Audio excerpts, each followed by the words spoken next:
Hello and welcome to postpickle.com. You're watching Footprints, your insane guide to tapping the nicest of places, finding the best of food, and lazing in the quaintest of accommodations. Basically, your ready-made itinerary. This time we leave footprints in the heart of India. That's right, Hindustan ka dil yani Madhya Pradesh. Our 6-day trip cost us just rupees 22,000 per head. Don't believe us? Well, allow me to convince you. We started off from the capital city of Madhya Pradesh, Bhopal, which is a well-connected city to all metro cities via air and train.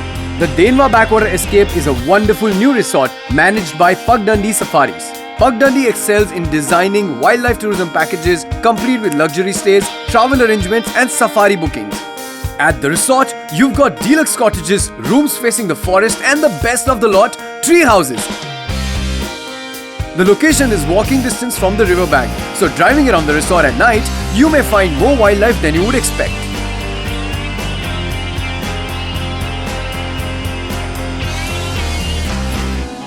At the break of dawn, we left for the safari. The permits and the tickets were arranged in advance by the lovely Pagdandi Safari team. Now here's a pristine jungle with a variety of wildlife in all corners.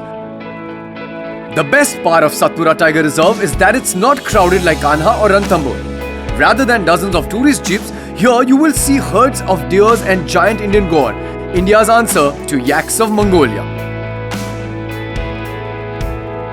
You can also get down for breakfast at specific points. Check out from Denwa Backwater Retreat, and towards Bhopal you can stop by at Bhimbetka. The prehistoric rock shelter and paintings of Bhimbetka exhibit the earliest traces of human life in India. Only 40 kilometers to the south of Bhopal, Bhimbetka, a World Heritage Site, is said to be the sitting place of Bhima, a hero deity from the epic Mahabharata. It's dusk, and what better place to see the sunset than the Bhojpur temple. The Shiva temple is majestic, magnificent but unfinished. Tall Shivlinga is believed to have been built overnight. After one heck of a tiring day, ek cup chai to banti hai boss. And what better way to revive three exhausted souls than have the famous Raju tea stall ki namak wali chai with some amazingly tasty mawa jalebis, city ka feel plus delicious food. And we're back to life, and how. Do not forget to visit the Chowk Bazaar, fantastic place to buy handmade intricate beadwork purses and jewelry.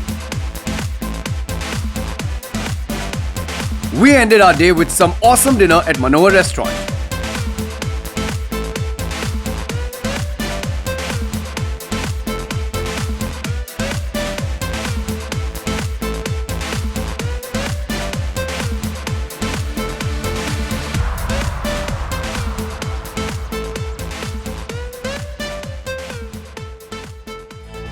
Next day, we started early for Sanchi, 46 kilometers to the east of Bhopal.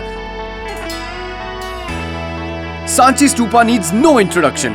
The exquisite carvings around the magnanimous stupa and the serenity around the place makes Sanchi a must-visit destination.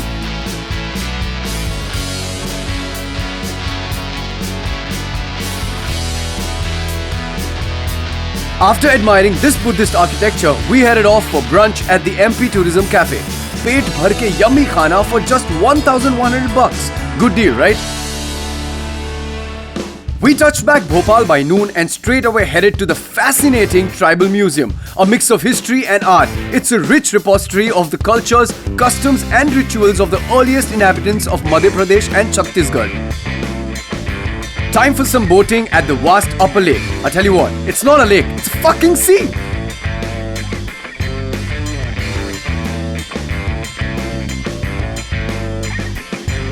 Next stop, RPM for some adrenaline pumping adventure. And itni calories burn karne ke baad, time to taste some street side delicacies. After having a rundown with the history and art, we set out to explore the wild side of Bhopal, the Van Vihar National Park. Adjacent to the upper lake, it houses a variety of flora and fauna. Tiger, lion, hyena, snakes, birds, we saw them all. And the best part is, we explored the place on bicycles. Bharat Bhavan is yet another hub of arts and culture. Award-winning architecture and location only adds to the feel. While in Bhopal, do pay a visit to the Tajul Masjid, the largest mosque in India.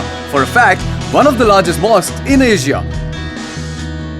And another day had successfully ended. Oh, not just yet. Not before some delicious food and also perfect ambience at Cafe Culture. This is the best rooftop cafe in the city.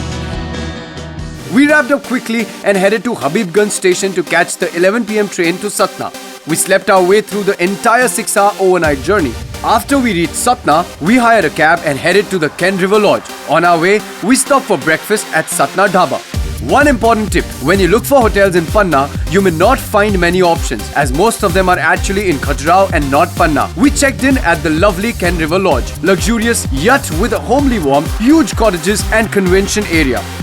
For those who are not looking at a luxury holiday though, there's Camp Panna, which is very popular among solo photographers as well as family crowd. We rushed to visit the temples of Khajuraho. Each structure is a spectacular piece of human imagination, artistic creativity, architectural work and deriving spiritual peace through eroticism. The erotic carvings that swathe Khajuraho's temples are among the finest temple art in the world. It is truly a wonderment to see the kind of advancement Indians had made in the 10th century itself. Pun intended.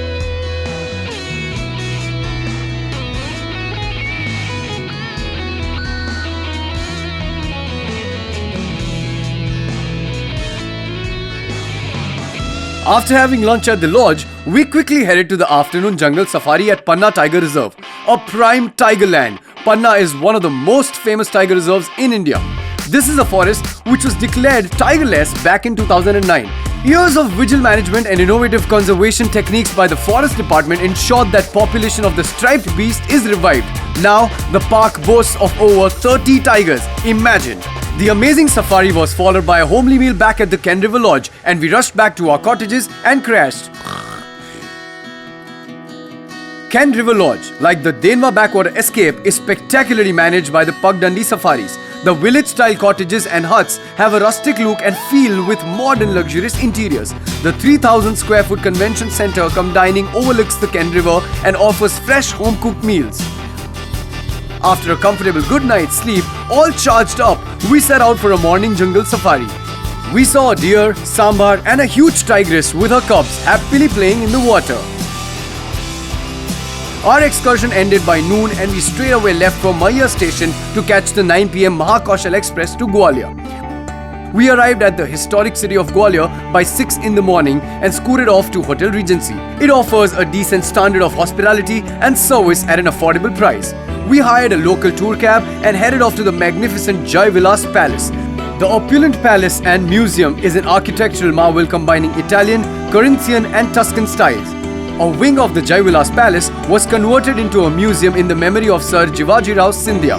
His Highness Maharaja Sir Jivaji Rao Scindia Museum is believed to be just 1/8 of the Jai Vilas Palace, the regal abode of the royals of the former Maratha Scindia dynasty.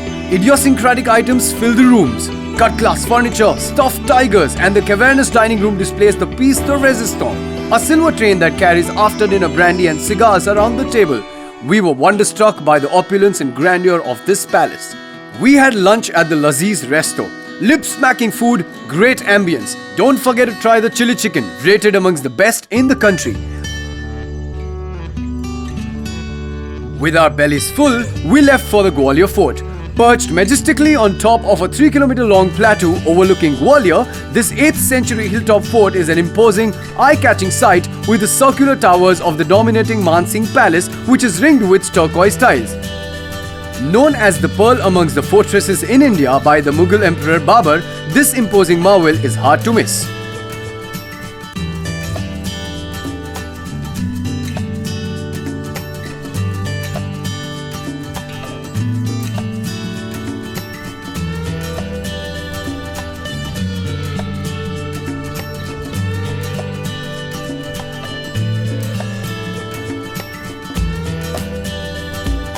Sas Bahu Ka Mandir or Sahasra Bahu Temple is located to the east of Gwalior Fort. It is a twin temple with one dedicated to Lord Vishnu and the other dedicated to Lord Shiva. Gurudwara Databandi Chhod, situated near the Gwalior Fort, is associated with the imprisonment of Guru Har Gobind Sahib and an eventual release in which he managed to win the freedom of 52 kings who had long suffered imprisonment in the fort. Do not miss the Light and Sound Show, which is held every evening in the amphitheatre. The narration is by Mr. Amitabh Bachchan with Pandit Ravi Shankar sitar tunes that add to the attraction. It is so well executed that you will feel as if you are a part of the rich history of the fort and the love story of Raja Man Singh and his queen Mrignani. We had dinner at the hotel and passed out. Next morning, we left for Jhansi by Shatabdi Express.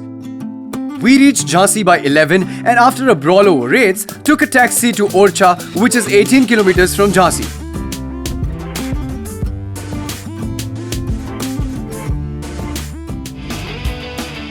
Orcha, a beautiful town in the Tikamgarh district of Madhya Pradesh. The ambience of the town is very pleasing and the location on the banks of river Betwa adds to the serenity of the town. Orcha showcases an exquisite range of archaeological monuments like the Lakshmi Narayan Temple, Jahangir Mahal, Ram Raja Temple and the Chhatris on Betwa river bank.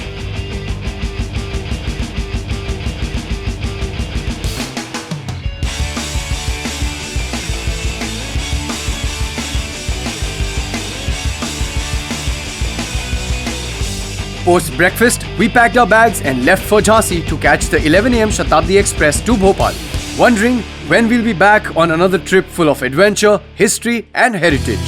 So this was your ready-made itinerary to a short 6-day trip to Madhya Pradesh. See you soon with another trip to some other place, some place we haven't been before. Till then, keep following Post Pickles Footprints.